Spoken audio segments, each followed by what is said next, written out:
আসসালামু আলাইকুম, কেমন আছেন সকলে? আমি আবারও নিয়ে চলে আইছি পাবনার বাসায় ভিডিও। কেমন লাগে আমার পাবনার বাসার ভিডিও জানাবেন অবশ্যই। আজ শেয়ার করবো ছোট মাছের চচ্চড়ি রেসিপি। এটা করতে কম সময় লাগে, এজন্য একটা কড়াইতে দিয়ে দেব অনেকখানি কাঁচা পেঁয়াজ কুচি, তারপরে কাঁচামরিচ, সাথে হাফ চামচ জিরা, আস্ত জিরা, 1 চামচ লবণ, হাফ চামচ হলুদের গুঁড়া দিয়ে ভালোভাবে হাত দিয়ে মাখা নেব।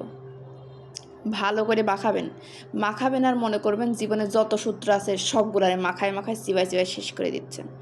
তারপরে দিয়ে দেব আলু কুচি আর বেগুন কুচি।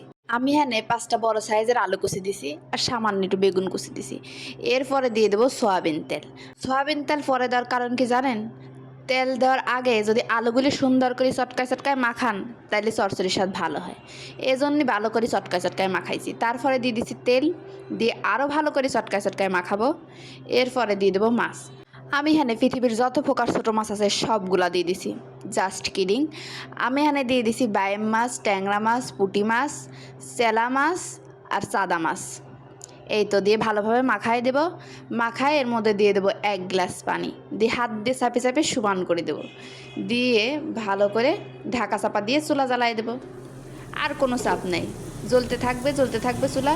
যখন পানি একটু শুকায় যাবে তখন দিয়ে দেবো হাফ চামচ জিরা গুঁড়া, দিয়ে আর একটু ভালোভাবে নাড়াচাড়া করে ঢাকা চাপা দিয়ে রাখবেন। লবণটা এই সময় চেক করে নেবেন। রোজা থেকে কেউ আবার লবণ চেক করবে যায় না ভাই। ঢাকা চাপা দিয়ে রেখে পানি শুকায় গেলে নামায় ফেলবেন। তাই তো রেডি হয়ে গেল মাছ চচ্চড়ি। এবার চচ্চড়ি করতে একদম কম সময় লাগে, 10 মিনিটের মধ্যে হয়ে যাবে। শুধু করে দেখবেন বাসায়, একবার খায় দেখবেন, খুব মজা লাগবে। আমার পাবনার বাসায় বানানো ভিডিও কেমন লাগতেছে আপনারা অবশ্যই জানাবেন। আর আমার ভিডিও যদি ভালো লাগে তাহলে লাইক, কমেন্ট এবং শেয়ার করবেন এবং আমার চ্যানেলটিকে সাবস্ক্রাইব করে দেবেন। আল্লাহ হাফেজ সবাইকে।